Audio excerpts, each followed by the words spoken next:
மாவட்டம் விக்கிரவாண்டி வட்டம் எழுசெம்பொன் கிராமம் பெருமாள் பக்தர்கள் புரட்டாசியை முன்னிட்டு ஆதிரவரங்கம் ரங்கநாதர் பெருமானை தரிசனம் காண சுமார் 300க்கும் மேற்பட்டோர்கள் மாலை அணிந்து விரதமிருந்து நடைபயணமாக பாதயாத்திரை மேற்கொண்ட பெருமாள் பக்த கோடிகளை மேல்வாலை கண்டாச்சிபுரம் பழனிவேலு கல்வி நிறுவனத்தினர் வரவேற்று இரவு அன்னதானம் வழங்கி தங்குவதற்கு வசதி செய்து கொடுத்தனர்.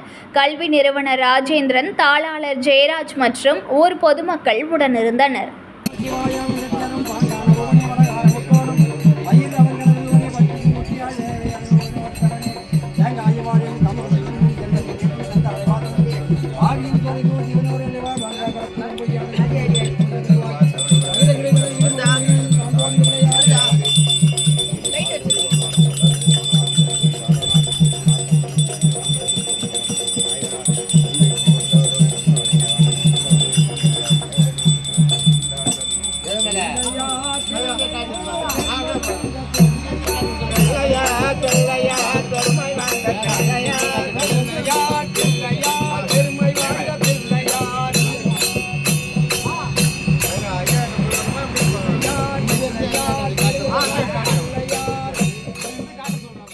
செய்திகளை உடனுக்குடன் தெரிந்து கொள்ள லைக் பண்ணுங்க, ஷேர் பண்ணுங்க, சப்ஸ்கிரைப் பண்ணுங்க, மறக்காம கமெண்ட் பண்ணுங்க.